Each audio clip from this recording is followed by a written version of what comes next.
할렐루야. 이 시간 어떻게 살 것인가 라는 제목을 가지고 함께 하나님의 은혜와 교훈을 나누길 소망합니다. 우리는 어떻게 살아가야 할까요? 당연히 잘 살아야 됩니다. 맞죠? 네. 너무 뜬금없는 질문일 수도 있지만 우리가 어떻게 살아가야 할까? 네, 잘 살아가야 합니다. 그렇다면 어떻게 사는 것이 잘 사는 것일까요? 우리는 오늘 본문의 이 말씀을 통해서 가장 기본적이지만 가장 분명하고 가장 확실한 그 믿음의 인생에 대해서 살펴보면서 어떻게 살아가는 것이 잘 사는 인생인지에 대해서 함께 은혜를 나누길 소망합니다. 원로 철학자이면서 1920년생이신 현재 나이 105세이신 김형석 교수님이라는 분이 계십니다. 그분은 지금도 강연도 하시고 여러 가지 많은 활동을 하시는 분이십니다. 그가 어느 강연에서 자신의 인생을 돌아보면서 이런 말씀을 하셨다고 합니다. 한때는 돈이 목적인 삶을 살았는데 어느 날 문득 돈이 목적이 되어 사는 삶을 한평생 산다면 돈 때문에 자신의 인생을 다 바치고 만다라는 그런 안타까운 생각이 들었다고 합니다. 이후에 돈을 위해서 일하지 말고 무슨 일이 더 소중하냐 하는 일의 가치를 찾아서 일해야겠다라고 생각을 하셨다고 합니다. 그리고 나서 나중에 인생을 돌아보니 돈을 쫓아서 살아갈 때보다 일의 가치를 찾아서 살아갈 때 더 돈이 많이 생겼더라라는 것입니다. 그리고 그의 나이 한 80쯤 되었을 때에 또 그 생각이 바뀌었다라고 합니다. 어떻게 사는 것이 가장 좋은 인생인가라는 질문에 나를 위해서는 적게 가지고 많은 사람에게 많이 베푸는 사람이 주님의 뜻대로 사는 것이라고 그런 이야기하였습니다. 진정한 부자는 돈을 마진 가진 사람이 아니라 많이 나눌 줄 아는 사람이며 그 인생이 하늘나라에 소망을 두는 영광스러운 인생이라고 그는 고백을 하였습니다. 사랑하는 산성교회 성도 여러분, 여러분은 어떠한 인생을 살아가고 계십니까? 무엇을 쫓아 살아가고 계십니까? 우리가 어떻게 사는 것이 복된 그리스도인으로서의 삶을 살아가는 그러한 인생일까요? 오늘 본문에서 사도 베드로는 하나님께서 우리 믿는 자들에게 이루신 중요한 세 가지 사실에 대해서 이야기를 하고 있습니다. 거듭남, 산소망, 그리고 영원한 유산을 말입니다. 이 세 가지는 이 땅에서 살아가는 그리스도인이라는 존재에 대해 설명해 주는 아주 근본적이고 본질적인 내용이라는 것입니다. 우리가 학교에 들어가거나 회사에 입사하기 위해서 또는 어떠한 일을 시작하기 위해서 나에 대해서 전혀 알지 못하는 사람들에 대해 나에게 소개할 때 우리가 쓰는 것이 있습니다. 무엇입니까? 이력서입니다. 이력서를 통해서 내가 언제 어디에서 태어났고 어떠한 학업 과목을 마쳤고 현재 무엇을 하고 있는지, 그리고 덧붙여서 내가 장차 도달하려고 하는 목표가 무엇인지 그 이력서를 통해서 우리는 소개를 하게 됩니다. 그렇게 해서 나를 전혀 알지 못하는 사람도 이 이력서를 통해서 내가 어떠한 사람인지에 대해 파악을 할 수 있다는 것입니다. 오늘 본문에서 사도 베드로가 제시하는 이 세 가지는 참 그리스도인의 이력에 해당되는 내용이라고 할 수 있습니다. 이 땅에 살아가는 그리스도인은 어떠한 존재인가를 보여주는 것입니다. 그리스도인은 어떻게 태어나는가? 그리스도인이 이 세상에서 무엇을 가지고 살아가야 하는가? 우리는 무엇을 바라보며 살아가야 하는가? 이 땅을 살아가는 우리는 어떠한 인생을 살아가야 할 것인가? 그렇다면 우리는 어떻게 살아가는 것이 맞는 것인가? 첫 번째, 우리는 이렇게 살아가야 됩니다.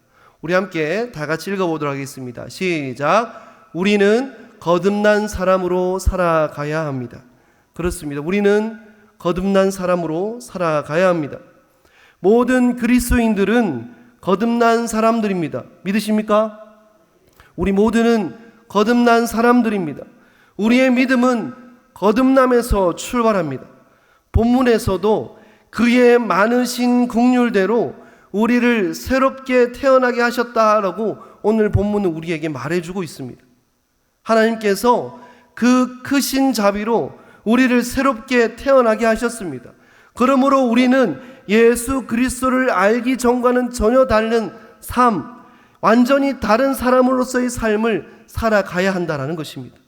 우리 삶의 근본이 달라져야 한다는 것입니다.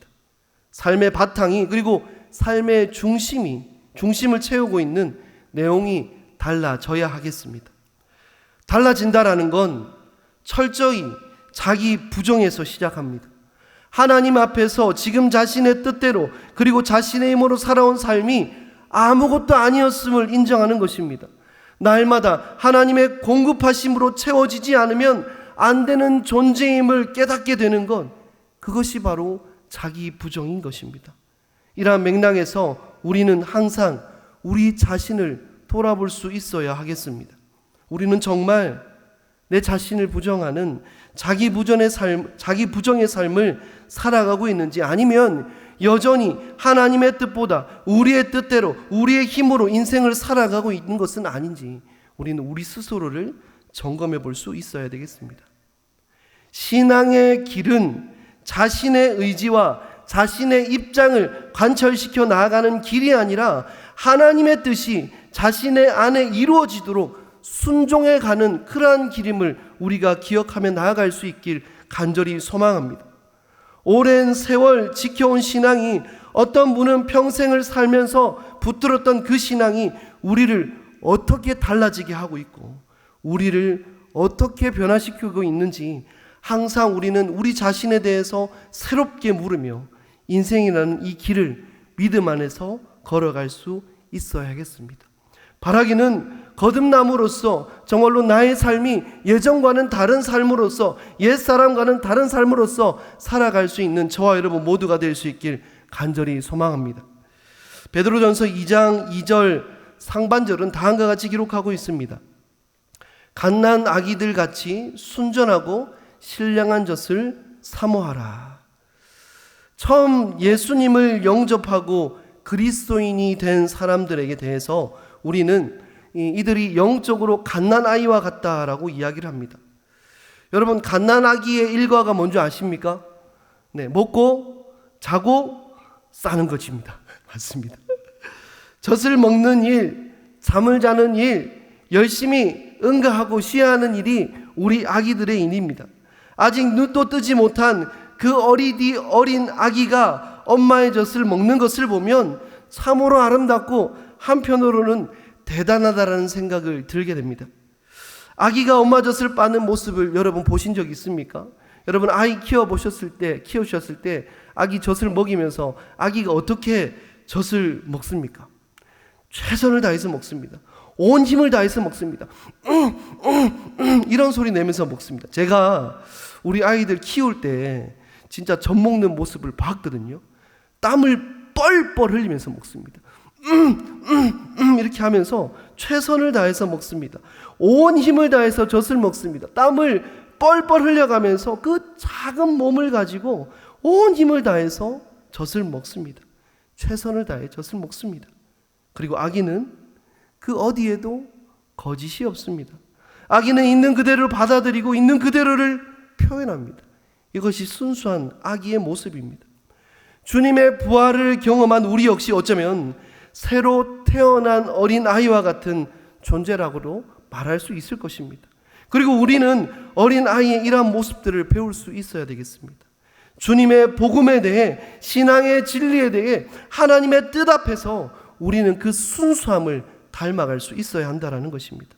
나아가 내 자신을 살필 수 있어야 되겠습니다. 과연 우리는 복음 앞에, 복음에, 신앙의 그 진리에, 그리고 하나님의 뜻 앞에 갓 태어난 그 아이와 같이 그 순수함을 가지고 있는 그대로를 받아들이는 것인지, 아니면 내가 좋아하는 내 뜻대로 받아들이고 또는 선별하고 있는 그러한 모습인지 아닌지 우리는 우리의 모습들을 돌아볼 수 있어야 되겠습니다. 신앙의 가장 큰 힘은 인간적인 열정도, 자신의 몸을 불사르도록 내어올 만한 그러한 열심도 아닙니다. 신앙의 진정한 힘은 순수함에서 나옴을 저와 여러분 모두가 기억할 수 있길 간절히 소망합니다. 부활하신 주님은 우리의 이러한 순수함 속에서 우리를 다시 만나주시고 우리와 함께 일하시며 우리의 인생 가운데 역사하신다라는 사실을 저와 여러분 모두가 기억할 수 있길 바랍니다. 성경의 많은 인물들 중에 거듭난 사람에 대해서 생각할 때에 우리는 이 사도 바울을 떠올리곤 합니다. 사도 바울은 다메섹에서 부활하신 예수님을 만남으로 말미암아 그의 인생이 180도 완전히 달라지고 새롭게 되었습니다. 회심 이전에 이 사도 바울은 소위 이 세상적으로 잘 나가는 성공한 사람이었습니다. 젊은 나이에 많은 것을 성취하였고 앞으로도 사람들의 그 부러움을 사면서 성공적인 삶을 살아가는데 충분한 조건을 가지고 있었습니다. 경제적으로나 학식적으로나 신앙적으로나 모든 부분에서 그는 다른 사람들보다 앞서 있는 사람이었습니다. 더욱이 그는 유대인의 혈통이었고 로마 시민권까지 가지고 있었습니다. 이것은 당시 정말로 흔치 않는 일이었습니다. 그는 앞으로도 살아가면서 더 많은 것을 성취하고 또 많은 것을 얻을 수 있는 사람이었습니다. 얼마든지 그는 그 자신의 인생에 대해서 자족하면서 행복하게 살 수 있는 그러한 조건을 가지고 있는 사람이었습니다. 하지만 그는 그것에서 멈추지 않고 자신이 가진 신념과 확신에 따라 열심을 다해 살아가고 있었습니다. 학식을 쌓는 일뿐만 아니라 그 유대교라는 신앙을 위해서 더욱 철저히 열정을 다해서 살았습니다. 그리고 가지고 있는 조건을 총동원해서 열정을 다해 그 길을 가고 있었습니다. 그런데 그는 그가 달려가고 있는 그 길이 어디를 향하고 있는지 알지 못했다라는 것입니다. 그는 그의 인생이 진정 어디를 향해 가고 있는지 진지하게 묻지 않았습니다. 그냥 많은 사람들이 그리로 향해 가고 있기 때문에 그 방향으로, 유대의 오랜 전통에 정해놓은 그 방향으로 아무런 물음 없이 무작정 열심히 달려나갈 뿐이었습니다. 저와 여러분의 모습들은 어떻습니까? 저와 여러분의 인생은 지금 어디를 향해 가고 있습니까? 시대의 흐름에 따라 그 흐름에 맞추어 살아가지만 진정 중요한 것을 잃어버린 채 살아가고 있지는 않습니까? 사람에 휩싸여서, 분위기에 휩싸여서 다른 사람들이 정해놓은 길, 정해놓은 방법으로 아무 물음 없이 그냥 무작정 살아가고 있지는 않습니까? 우리는 우리의 발걸음이 바르게 나아가고 있는지 우리 스스로를 돌아볼 수 있어야 하겠습니다. 거듭난 사람답게 이 땅의 소리가 아니라, 이 땅의 방법이 아니라 오직 하나님의 소리에 귀 기울이며 하나님의 방법으로 이 땅을 승리하며 살아나갈 수 있는 저와 여러분 모두가 될 수 있길 간절히 소망합니다. 어린아이와 같은 순수함으로 오직 그 하나님 한 분만을 바라보며 세상의 확신, 인간적인 확신이 아니라 하나님께서 주신 뜻과 확신으로 이 땅에서 거듭난 인생으로 살아나가는 우리 모든 산성교회 성도들 될 수 있길 간절히 소망합니다. 두 번째, 이 땅을 살아가는 우리는 무엇을 위해 살아가야 될까요? 함께 다 같이 한번 읽어보겠습니다. 시작. 우리는 산 소망을 품고 살아가야 합니다. 그렇습니다. 우리는 산 소망을 품고 살아가야 합니다. 그리스도인은 이 세상에서 희망을 가지고 살아가야 합니다. 본문에서 사도 베드로는 다음과 같이 고백하고 있습니다. 우리 3절 말씀 다 함께 읽어보겠습니다. 시작. 우리 주 예수 그리스도의 아버지 하나님을 찬송하리로다.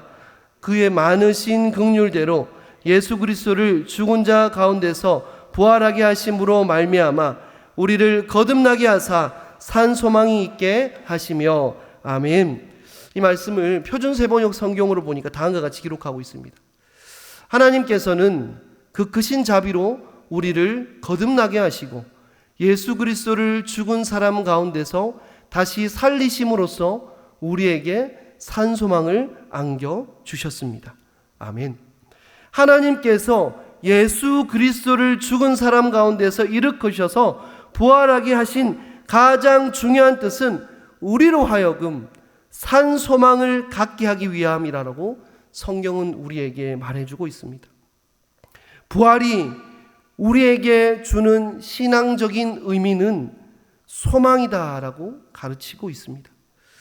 그렇다면 산 소망이 무엇이겠습니까? 말씀대로 살아있는 소망일까요?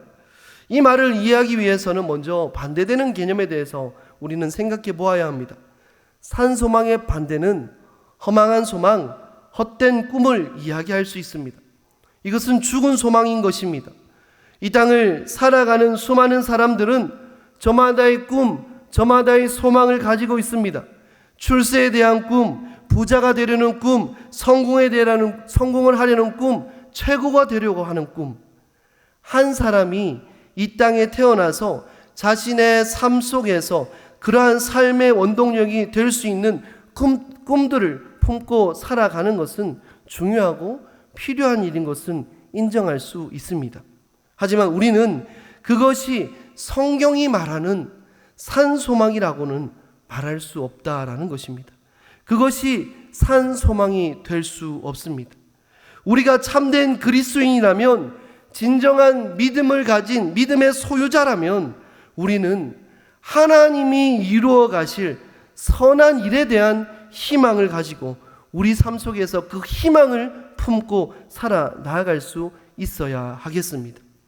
4절에 언급하고 있는 썩지 않고 더러워지지 않고 낡아 없어지지 않는 그러한 일들에 대한 희망을 우리는 품고 살아가야 합니다.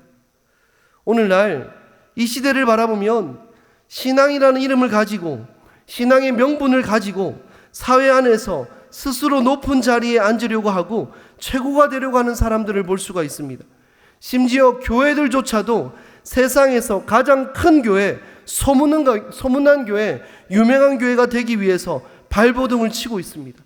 하지만 이것은 결국 저속한 인간의 욕망을 신앙이라는 이름으로 포장하는 것에 지나지 않음을 우리는 기억할 수 있어야겠습니다. 아무리 신앙의 명분을 내세운다 해도 이것은 결코 사라지고 마는 죽은 소망, 헛된 꿈에 불과한 것입니다.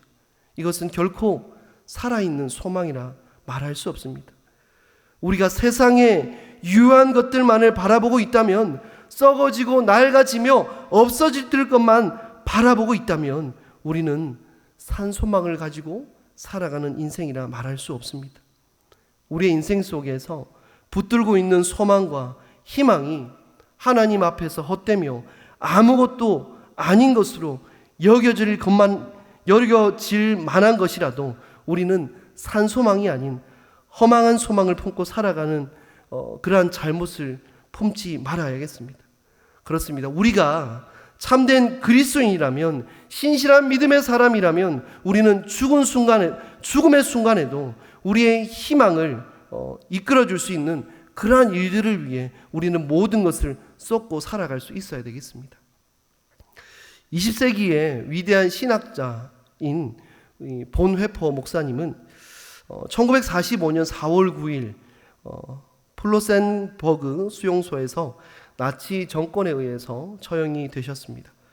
그가 처형되기 하루 전인 이 4월 8일이 주일이었다라고 합니다. 그날 수용소 안에 함께 수감되어 있는 죄수들이 함께 모여 예배를 드리게 되었는데, 이때 본회퍼 목사님이 오늘 우리가 읽은 이 본문을 가지고 살아있는 희망에 대해서 짧게 설교를 하셨다고 합니다. 그리고 그는 그 다음 날 처형이 되었습니다.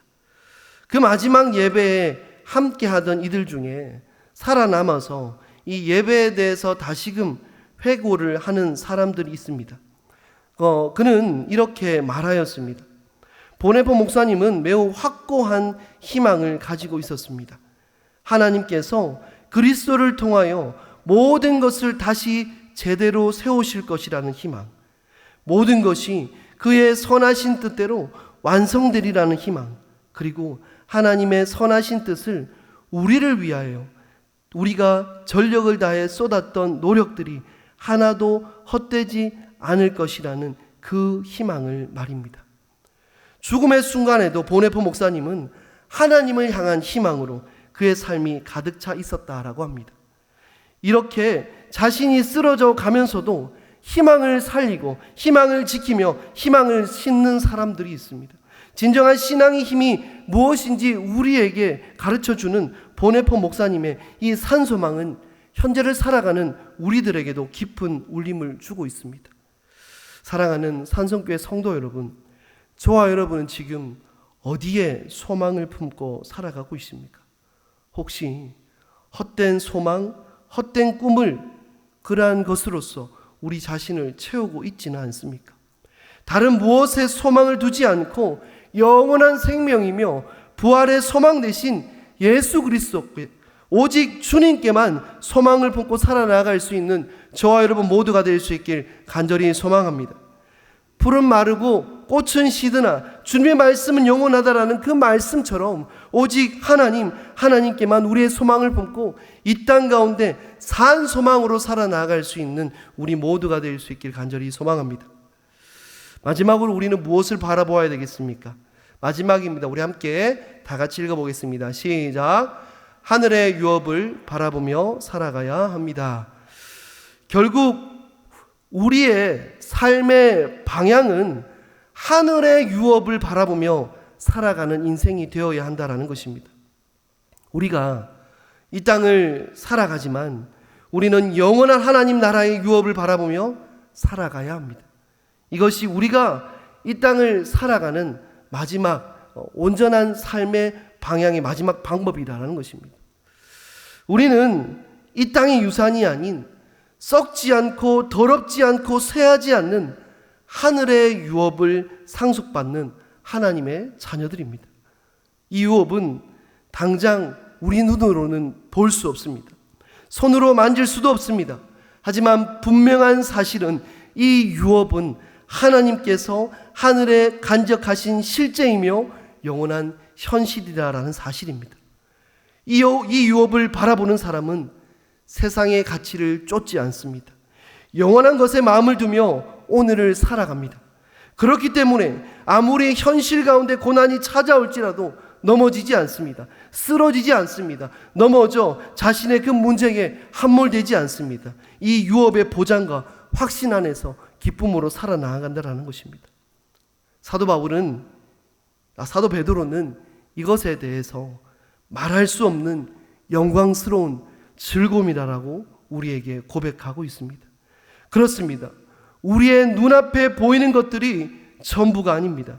하늘의 유업을 바라보며 이 땅에서 낡고 쇠하는 것들의 마음을 빼앗기지 않고 주님의 약속에 소망을 두며 살아나갈 수 있는 우리 모두가 될 수 있길 간절히 소망합니다.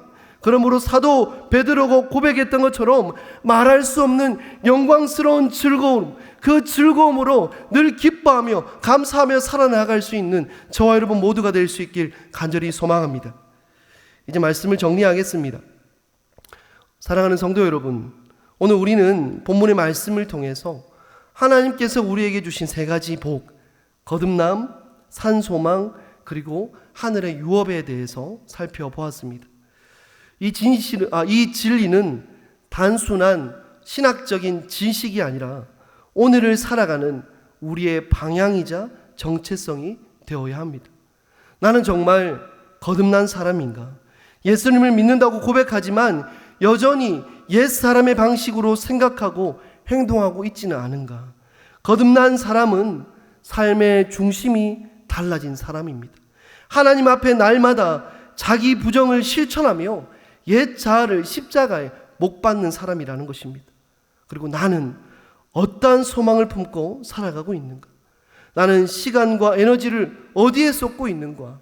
영원히 사라질 것에 소망을 걸고 있다면 그것은 죽은 소망입니다.